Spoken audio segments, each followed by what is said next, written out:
Welcome back, physical geographers. So we're going from atmospheric water into atmospheric disturbances. So we're making a jump once again. We talked about all these different movements and changes of state of water and different flows of fronts. Now we're going to talk about how those fronts, cold, warm, movement of water, exchange of heat, all of that works into atmospheric disturbances. So once again, it seems to be coming together pretty nice. Air masses, we'll talk about characteristics, classifications, more specific to North American, where we reside.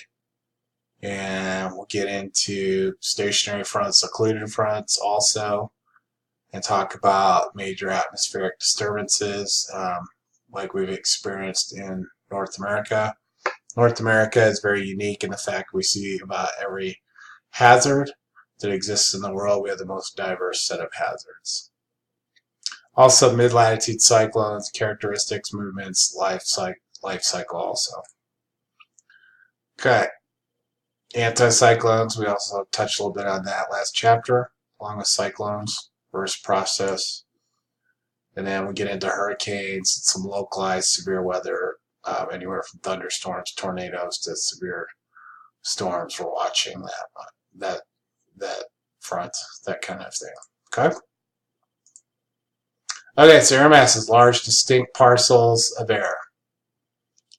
Typically pretty large, relatively stable within the air mass itself, travels a unit, and kind of look at it in terms of a big mass unto itself. So it's kind of like something very large moving into the area that's self-contained. Origins of masses: uniform land, sea surface, long enough, large enough to acquire temperature. Usually is physically uniform, usually larger areas, where essentially that energy can be harnessed and maintained and kept together. So we have several different air mass classifications: continental, dry, maritime. Uppercase is the source region, so polar, tropical, Arctic, equatorial. Real interesting, pretty simple when you look at that. Here's an example of it. Moving through the temperatures and basically it being modified from its source area. So one of the things to notice is the source area tends to be larger and it tends to often degrade. Okay, as energy is moved into an area and so forth. Okay, talked about that slide. 4 types of fronts: cold, warm, occluded, stationary. The only one I think we really need to touch on is cold front catches up with the warm air front. Notice on the bottom here where we have cold and warm front, how those are shown. Okay, cold, I always think of this in terms of cold as sharp. Maybe there's something else that'll help you remember that. But a cold front moving in is usually a sign of bad weather, and the warm has this circle instead of the sharp angle or the triangle. Stationary is a combination of both, and then occluded has them both going back and front. So cold front catching up with warm fronts, occluded, as we talked about. Okay, cold front, advancing cold air displaces warm air. Okay, we see all the energy shifts.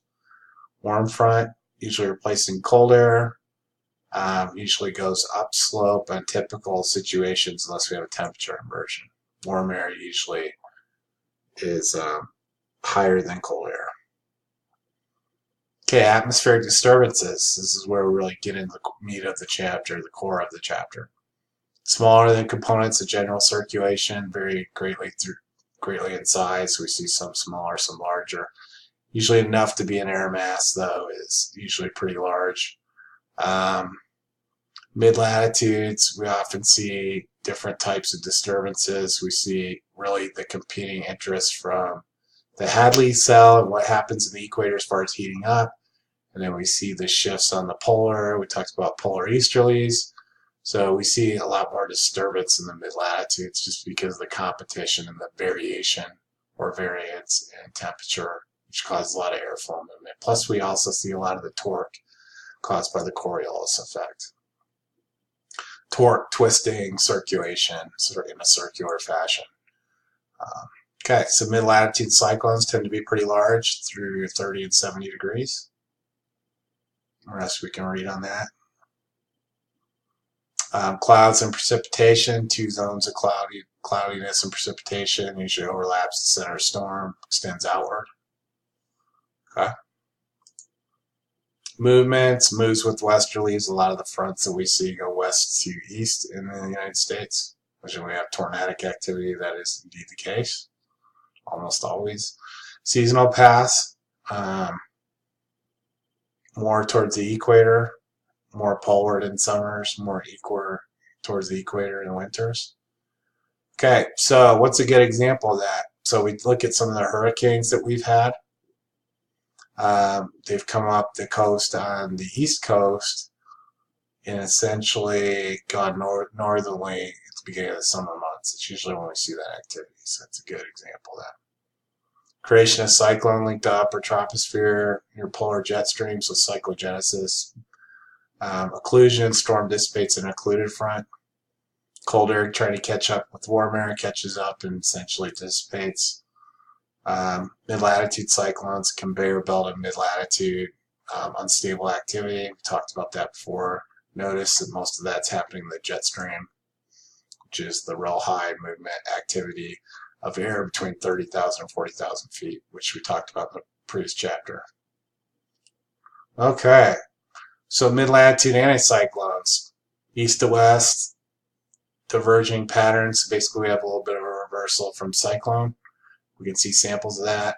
We talked about mid-latitudes being 30 to 70 degrees, either north or south. We saw that that tends to be where most of the most unstable activity is. Okay, to tie a few slides together. Okay, alternating anticyclones typically fall behind cyclones cold front, so it's kind of a little bit of a reversal behind the other one. Kind of makes sense because it's almost like a backdraft, an alternating change of activity that counters the previous activity. Okay, easterly wave, common tropical disturbance more towards the equator. So we do have some activity towards the equator that's unstable, but most of it's in the mid-latitudes. Tropical cyclone, tropical depression, storms, hurricanes. A lot of that's driven by, originates through the equator energy and then moves in through the tropics. Okay. More in the tropical hurricanes.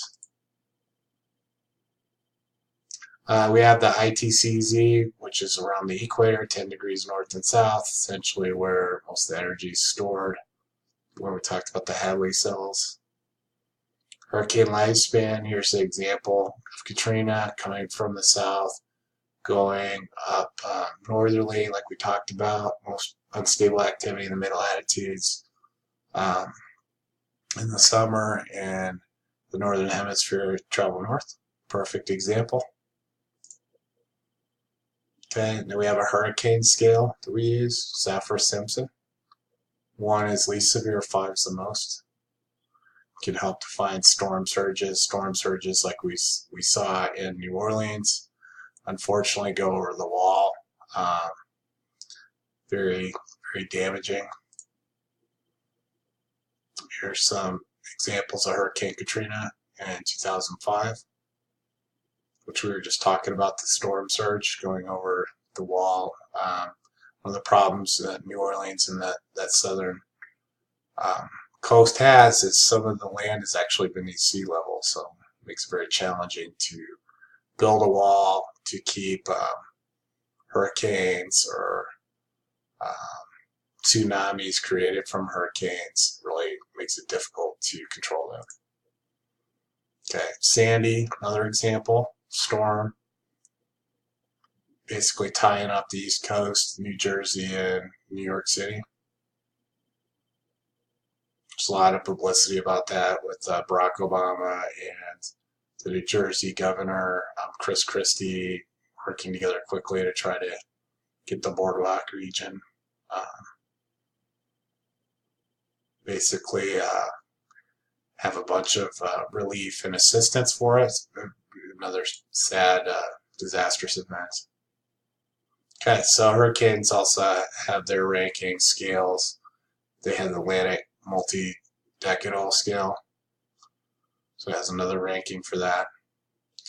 Thunderstorms, we kind of talked about this with convection and advection previous slides, so I won't go into detail much on that. Geography of storms, essentially this shows where a lot of the temperature and humidity occurs, stability, and then the number of days with storms. See a lot of storms in the Midwest, which is inland, heats up and cools down faster like we talked about in the last 3 chapters. Okay, lightning, discharge of electricity, separated of charge, and usually in a cumulonimbus cloud. That's the cloud that billows up very high, that has storms and a bunch of energy stored. And thunder is basically sound wave results from lightning heating up and expanding air. So sometimes a few of the storms I've seen, especially in the mountains, it almost seems like they're their own natural fireworks. In fact, I had taken some pictures and sent them off to 9 News, which have been on the television for that. A couple of the storms I saw was lightning up in the clouds called sun clouds, and sent that off to news stations and showed that. It's pretty amazing. Tornadoes, localized cyclonic low pressure cells, twisting, a lot of torque, rotating vortex, usually caused by wind shear, so twisting, fronts happening against each other, and also winds occurring against each other. Okay. Vertical center rotating area called mesocyclone. It's usually how that's formed.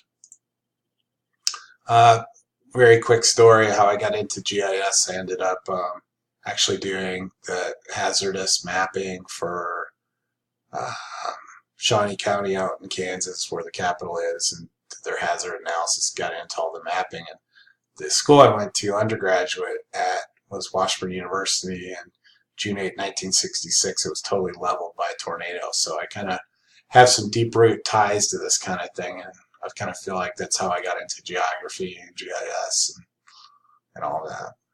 Okay, so there's also a classification for tornado strength, enhanced Fujita scale.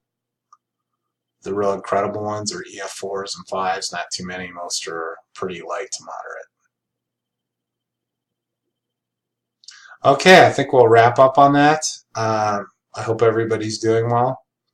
There's a discussion board online for questions, and then I'm online quite a bit, teaching 3 classes this semester, and I'm on campus at the Westminster building Tuesdays and Thursdays, and then Friday morning. So if anyone needs any questions, feel free to email me or basically catch me online, send me a message through D2L.